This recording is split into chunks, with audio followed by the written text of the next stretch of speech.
welcome to the 13th episode of Burning Questions, a podcast focused on reducing risk in your communities and answering some of your questions along the way. Each episode will focus on one safety topic that we get a lot of questions about. We'll do our best to answer some of those questions, and we'll try and clear up any misconceptions about those topics along the way. If you have any questions you'd like for us to answer, leave a voicemail for us at 864-430-0510 or email us at bsfdpodcast@gmail.com, and we'll try and give you an answer in a later episode. On today's episode, we're going to talk about the importance of chaplaincy in the fire service. And to do that, we have a very special guest. We have Battalion Chief Chaplain Cathcart, who is the chaplain for Boiling Springs Fire District and also officer services outside the district. So welcome, Celeste. How are you doing? I am doing well. Thanks so much for having me, Captain. Not a problem. So let's just jump right into it. We have some questions here, and I know you've probably fielded a lot of these questions in your tenure as chaplain. So we're just going to jump right in. So what are some of the most meaningful ways that you provide emotional and spiritual support to firefighters and their families, especially during challenging times that I know we all face? Honestly, I would say the most meaningful way is just being there. Obviously, you can call and reach out to people and do things, but in-person contact, hopefully having that familiar face, someone that you're comfortable with. I like to think of chaplaincy, especially full-time chaplaincy, like what we do here at Boiling Springs. It's that ministry of presence, and so being there, being available, and people, they want to know you before they need you. And so I think just having that relationship, being able to provide a meal, help them find the resources they might need, but honestly just spending time and talking. In those situations is where a lot of conversations take place, or people begin to open up or trust you enough to maybe offer the resources or things that you have for them, or pray with them, or whatever's needed. You mentioned something right there that I think is really important. A lot of people would look at your position and think that you are the person that has all the answers and you're going to be able to fix their problem.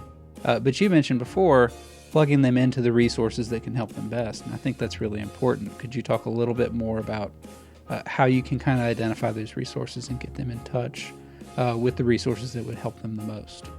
Sure. Sometimes just being there, a person may need an outlet and you're available to talk with them. Maybe they need prayer.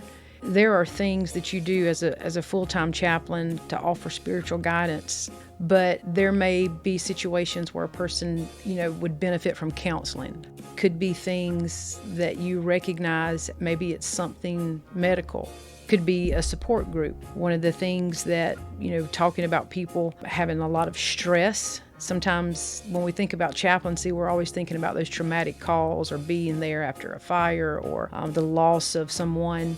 But the stress of the day-to-day job people are facing, and their marriages and having kids at home and the ebb and flow of life in general, simply just losing sleep, things can develop from that, and understanding the need for mental health days or mental health time where you're taking time to heal. So I certainly don't have all the answers. I don't know what to always do. We don't always know what to say, but we can be there. The most important thing is for people to know you're not alone. That's, I think, what we try to accomplish. And when I don't have the answers, we try to pick up the phone or send an email and maybe get in touch with somebody that does.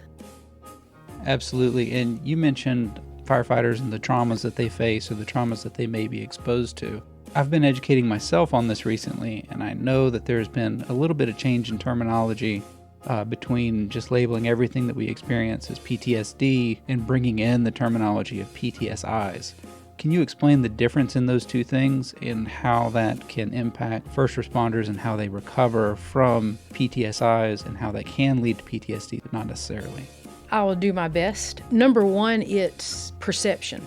The biggest thing that we're going to pull from that would be perception. And let me go ahead and say I'm not a clinician, so this isn't necessarily my field of expertise, but in light of the question, I'll do my best to share with you what I do know. So when we talk about PTSD, and of course that D is what we focus on, right? Disorder, where a PTSI would be that injury.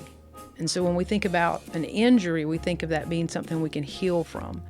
So the difference between your disorder and your injury would be, you're going to have those symptoms. When we begin to use terms like PTSI, the education from that, bringing awareness of a person having those symptoms, it helps to normalize maybe what they're experiencing or what they think may be going on.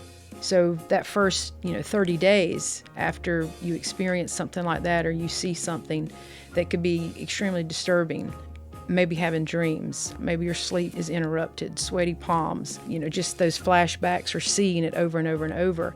After a period of time, it can begin to decrease. And so having that awareness and being able to talk about those things where people understand, there's nothing wrong, right? It doesn't mean, I think that there may be at times, I don't want to use the word fear, but maybe we don't want to ask questions because we don't want there to be something wrong. And it doesn't mean that there's anything wrong with us. My goodness, we're perfectly normal when you see things that you shouldn't see.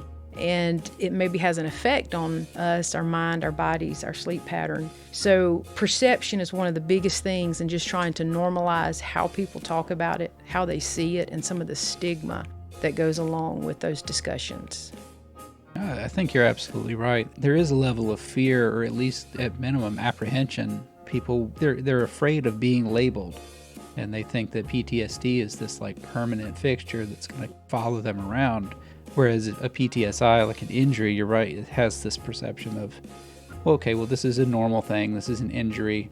I can heal from this. I can recover. Whereas the other one has this stigma of, this is going to hang around you forever. And recovery is going to be extremely, extremely slow, if at all. Whereas with the PTSI, there's this image of, I saw something I shouldn't have seen. I've been exposed to something very traumatic, but it's not the end of the road. Yes, sir. That's excellent. And having that awareness and being able to have those discussions, because repeated trauma, that repeated exposure to things or injuries could have, a lasting effect. And so being able to get that door opened and have more upfront conversations. And I think that we're doing better on the forefront of things, preparing people. We train for what we need to do on the fire ground, right? We train for whatever operation it's going to be. But also having that understanding going in, this may happen, and being a little more proactive. This event may happen, or you may respond this way, or you may notice this with your mood or sleep patterns and things like that. It helps with that awareness for people to understand what's going on. Speaking to what you were talking about with trauma and trauma responses, I know a big issue that a lot of firefighters face, especially because a lot of our firefighters work multiple jobs, and a good many of them, their second or third job is at another fire station. So they are working multiple shifts, either back to back or little time in between, and they're exposed to these potential traumas and exposed to high stress situations. What's some advice that you can give them when you're counseling or talking to people about potential trauma responses or burnout? Well, the first thing, honestly, would be my relationship with that person, because it may change, right? And so knowing what I can say, knowing what questions I can ask, or what that person may be comfortable with, to kind of get them to open up, to see what's going on. But again, I go back to, it could be a referral. Sometimes very early on in a conversation, you see that someone has been carrying a load and they are at burnout. They're not necessarily approaching it, they are there. And seeing that and understanding that and trying to get them help is not always the issue. There are resources available, there are clinicians, and there are places, but that can be a stressful thing in and of itself when you begin to talk to someone and you're like, would you be open to this? Or I think that this may help. And so already, if they're having time management issues, they're thinking, will I miss time from my next job? Will I miss this? So it can be a little tricky sometimes to navigate. So having conversations about self-care, trying to talk to people on a regular basis, spending time with them, talking about sleep. Hey, how are you sleeping? Those types of things, and trying to get as much on that front end as you can. But honestly, sometimes it just gets to the point that, for me, I feel that responsibility to kind of help share how this can help, to show how this can be worth it. I know for me personally, I can remember taking a sabbatical a few years ago. I was so stressed because I thought, how do I do this? How do I I have 3 kids, and they were all still living at home at the time, and a husband and a church. But I was just so burned out, but I still felt like I was doing a good job because I wanted to be with them. I wanted to be responsible. I wanted to fulfill my duties that had been entrusted to me. And it just got to the point, and I remember my bishop talking to me, and he's like, Celeste, don't worry about it. I'm going to take care of the church. We'll get this taken care of. We'll get folks to fill in for you. And I can just remember feeling guilty, and I'm like, this is never going to work. And honestly, after 2 weeks, I was just a completely different person. Everything really began to change. And so I try to use some of my experiences. I try to use other chaplains, maybe other people from other departments sharing those stories. It all goes back to relationships. And when people feel like that they can trust you, or they, trust their coworkers or their shift mates, having a culture to instigate those conversations, I think is key. Oh, I agree. And since you mentioned self-care, that gets us to our next question. Your role at Boiling Springs as a chaplain, you're effectively on call 24/7, 365. How do you manage that balance between the demands of your role in the department and the role that you play with the individuals who work for this department and surrounding departments, and against your own self-care and your own well-being? That is a great question. Do I balance it? That is an even better question, but no, I'm teasing. The first thing I would say I have learned being in ministry, being a volunteer chaplain prior to coming here, you do realize there's an ebb and flow, right? There are seasons just like in life. So it's not always this full-on thing for 24/7 you're available, but things kind of come and go. It feels like about the time you think, goodness, this is so stressful, you'll get that break. Something will happen. So life has a way of easing things, but honestly, I've had to learn how to call on others. For example, here, we have volunteer chaplains, we have other people, and sometimes when I'm out of town, Chaplain Rogers, I'll call him and I'm like, hey, could you be available? I'm going to be out of town or out of state. But in all sincerity, for me, I see it as a calling. I was already in ministry, my husband and I, pastoring a church, and it's just become a way of life, and I have their support. There are times that, on a Tuesday night we're sitting around the table and you get a phone call and you need to go to the hospital, right? Or something happens and, they're kind of sad that mom has to leave, but they've always been very understanding and supportive of that, and they have bought into that too, which is a huge thing for me. I have a wonderful husband that supports what I do. So all of that really kind of helps me balance that, but I've had to learn. And even since being here at Boiling Springs, there have been things where I'm like just going head on trying to do a good job, and Chief will notice some things and he's like, hey, what are you doing for self-care? So I'm having a great group around me. One other thing that since I started here talking about having a chief that sees and understands those things, he told me early on, I want you to make sure that if you're counseling people or you're talking to people, you need to be receiving that. You need to be receiving what you're giving. And so this past year, he wanted to make sure. So that's another proactive step in taking towards how do I manage things, because you see the needs of others and you want to be there, and you always feel like, oh my gosh, I have to take that call. I have to meet that need. And before you know it, we've let our own self-care go. And so honestly, I have been very fortunate through my peers that kind of helped me stay accountable with that. So speaking of self-care, I know that some of the issues that come up with regard to your position can be extremely stressful for you. They can be very stressful for the families. And I can't think of a more stressful situation than planning and leading funeral and memorial services for firefighters and their families. How do you ensure that even in those very stressful situations, that the family members and the firefighters feel supported and honored? So the one thing about that, when you have something, for example, a line of duty death, and you're dealing with everything that encompasses that, there's so many moving parts. There's a lot of things and people involved to kind of work together with. So for me, on my part, whether it's something I'm assisting with, even though there's, an order to things, depending on like that service and what will be done, who will be there, what needs to be in place for that service, I try to always make things as personal as possible. And so spending time with that family, spending time with that family member, asking them questions, it really helps when you've known the person and you've spent time with them. Maybe they had a favorite scripture. Maybe there was something that they shared with you that could really help that family to know more and feel even closer to their loved one. But then to also ask them things, just making sure that they feel like they're heard, making sure that their needs are being met. And it could be things as something simple as meals, potentially maybe not have a church family or a small family or people that live out of town. So sometimes just something as simple as realizing, there needs to be some food at the home and helping them with that. Anything to help any level of stress throughout that period of time. I see chaplaincy as there's no one specific thing. I think when something like that happens, sometimes needs are met by other ways. And so it's see a need, look for a need, and try to fill that gap.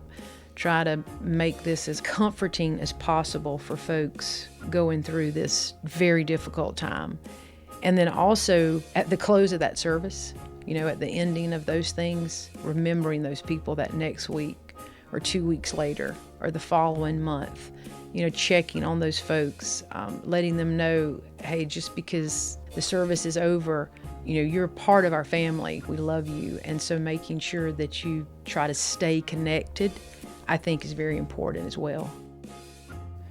So you spoke to the different types of services for line of duty death, or maybe a fire department member's family member, or a firefighter death outside the line of duty.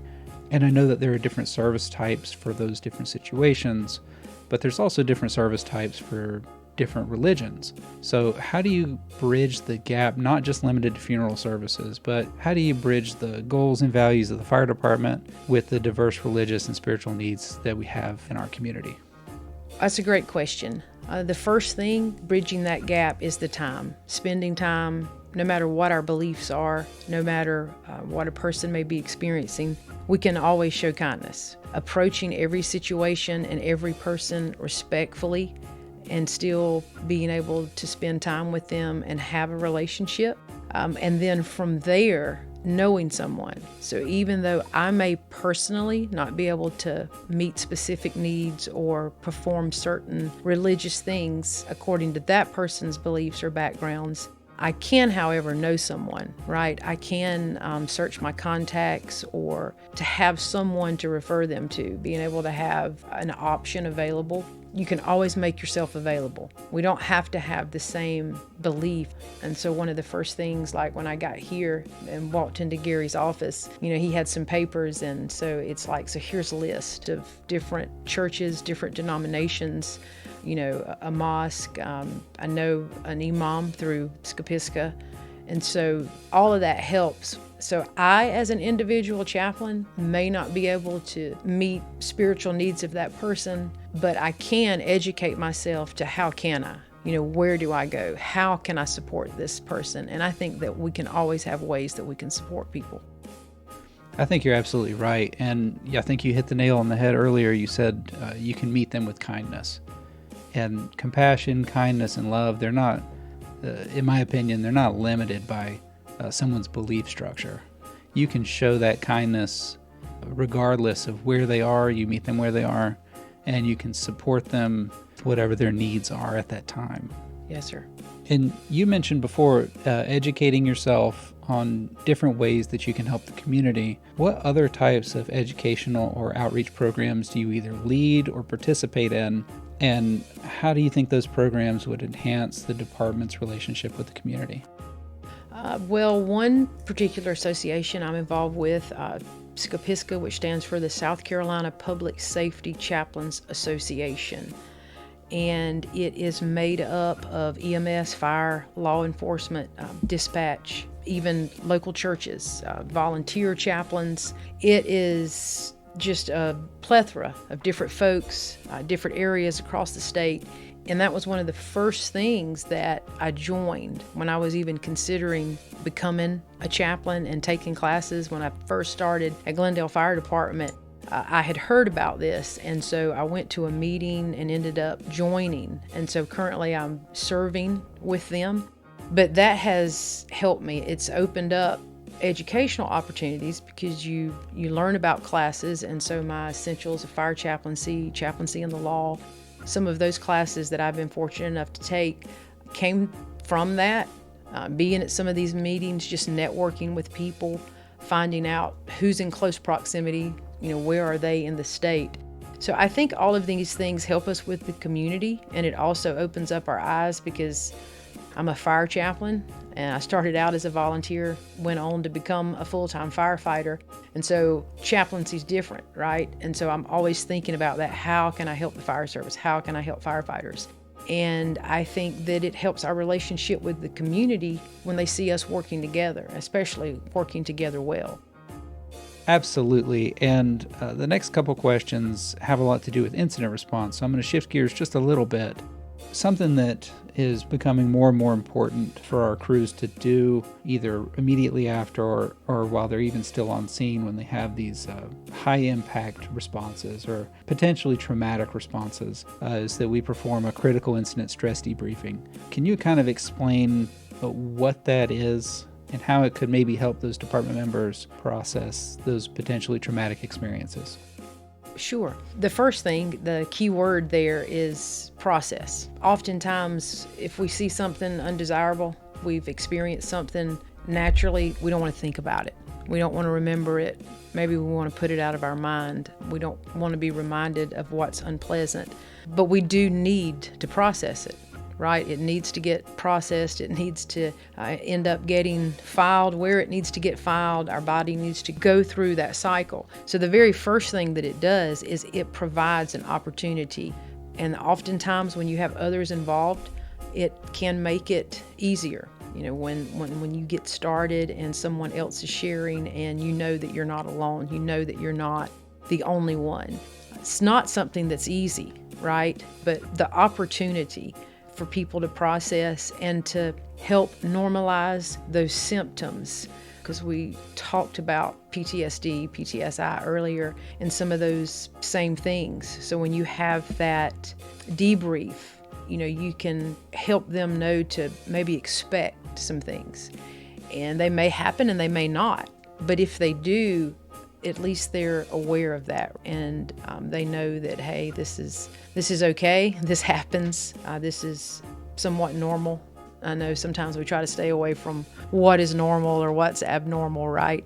It's just life. And then also to provide stress management information during that. So it's kind of a whole group of things. It's a time to be able to come together, debrief that incident, process it, go back over it from start to finish. So you've had an opportunity to think on it in a controlled environment, and then normalize those symptoms. And I agree 100% because I can speak from personal experience. When I was brand new in the fire service, the prevailing theory was don't talk about it, process it on your own.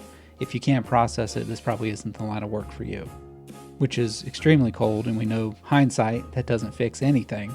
But I will say that the traumatic things that I was exposed to early in my career, where we did not process things, those are the ones that I still struggle with today. Whereas after we started doing CISDs, we called them hot washes or whatever terminology you want to use. I can look back at those incidents, and yes, they're with me. I still remember them, but they have nowhere near the impact that those previous traumatic experiences have. So I can look back at those with a much more clear vision and view. And it also, I think, helped because you get to have those really tough conversations with your crew. You get to see and process that all together, which eliminates some of the stigma and helps you see that everybody's going through the same thing. So even though it may be uncomfortable and there may be tears, there may be anger, there may be frustration, personally seeing that up front and processing it right after the incident was a huge improvement from the way that we were processing things in the past. Thank you for sharing that, right? I've seen that one of the most difficult things is, okay, who's going first? But like you said, when you get that ice broke, and typically, once someone shares, it's a part of the job, like everything else we do, like filling out that report, right? That incident report, or what we do to get the truck back in service. And I think that things are changing. And like you said, the acceptance of things and just having the awareness and conversations and just trying to educate departments on that has really brought things a long way. So again, thank you for sharing that. And then I kind of wanted to branch out away from the fire service because we're obviously not the only ones who would experience critical incidents or stressful incidents. And outside of all public service, honestly, when we have structure fires, people lose their home, people lose a family member, that affects them just as much as it affects us, if not more. So what are some of the challenges that you face when you're working with people, just everyday citizens outside the department who maybe don't have the background knowledge or the terminology to speak with you? Probably one of the first challenges is not having that relationship, right? I'm a stranger to them. However, it does somewhat work in my favor because that role of that chaplain, you're there on scene and say there's been a fire and this family has lost their home. You can show up there, you can offer them help, you can let them know who you are and what your role is. Do I need to get in touch with anyone for you? Can I make a phone call for you? Begin assessing their immediate needs. Do they have somewhere to stay? Do we need to get in contact with the Red Cross? Do they have family members? But honestly, you're there trying to meet needs and trying to establish a relationship, right? Trying to establish, hey, you can trust me. So in those situations, you're there for them, and I try to just be close, be in close proximity. And sometimes it's not saying anything. Sometimes I let them know, who I am and why I'm there, and you just wait on them, and it may be, hey, we need this, or we need to make a phone call, or we need to let our family know this. Or if it's been, a loss or motor vehicle accident, or maybe you're at a home, depending on what that is, and there's been traumatic loss. You don't know this person, but you've been there, and so you know what things are coming, right? You know that they're going to have to make calls, or sometimes people don't even know what funeral home to call. They don't even know who they're going to use. And so depending on the situation, as you've experienced it or maybe heard from other chaplains, even if we're new, there's a challenge because you don't know them, but there's also that role. You have a very neutral role. So I'm not running back and forth to the truck. That person has become your task. And sometimes it's just standing there quietly. And some of the times that I've felt like I absolutely did nothing. And some of the times I'm going, Lord, help me, help this person. And you get ready to leave and they turn around, they give you a hug and they're like, thank you so much for being here. Thank you so much for helping. And I'm sitting here going, I didn't do anything. But I'll say this, sometimes asking those questions, asking about family members, or when you're inquiring about certain things or what you can do for them, that helps too, right?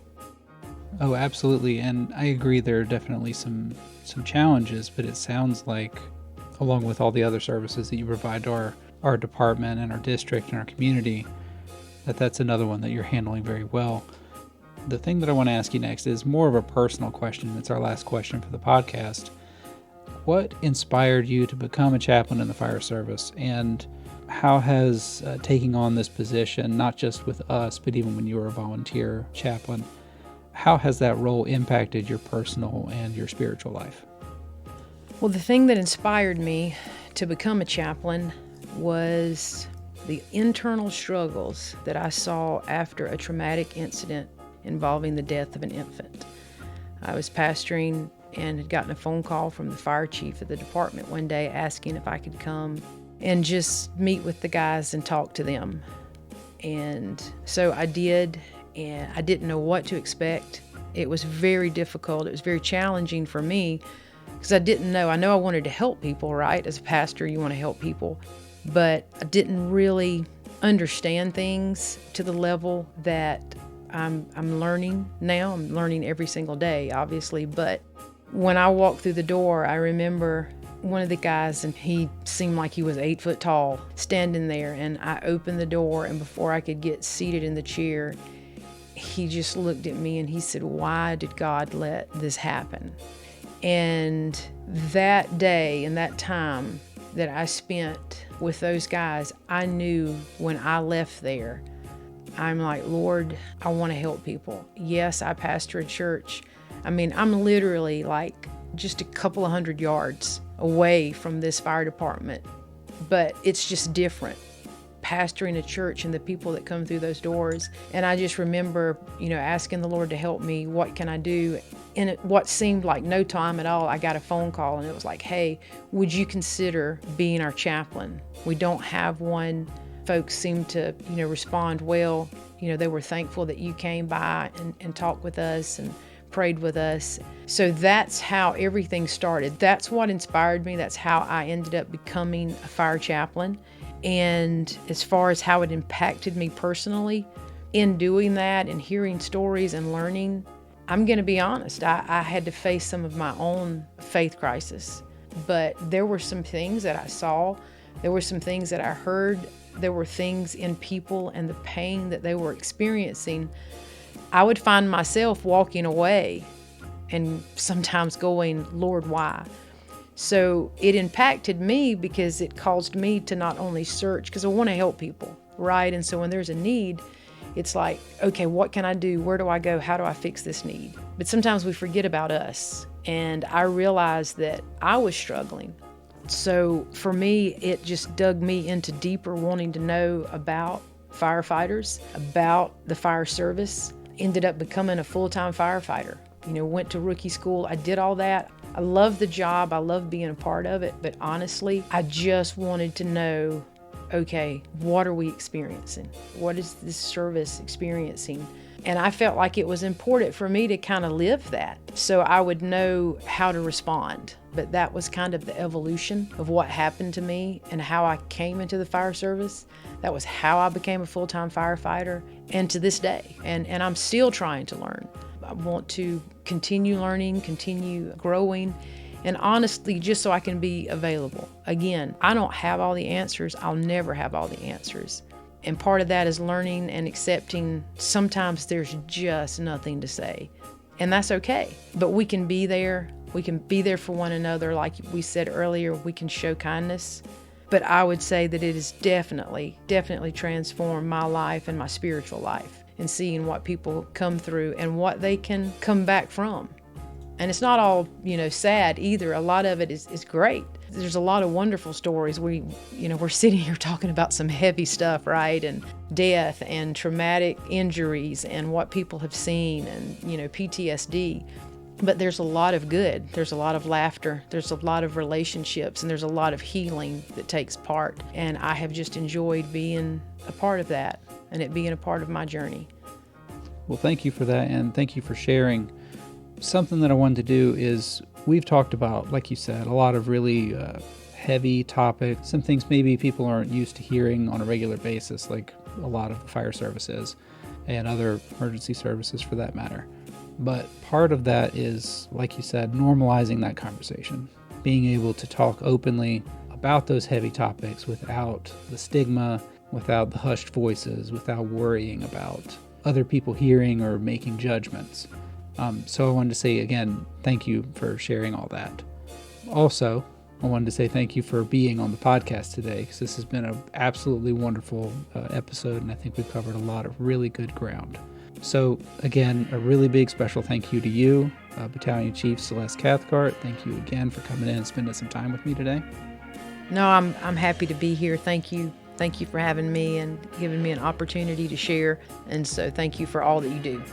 You're very welcome. With that, thank you to the listeners. This podcast was made possible by the Boiling Springs Fire District in Greenville, South Carolina. We hope everyone has a wonderful day, and remember, stay safe out there.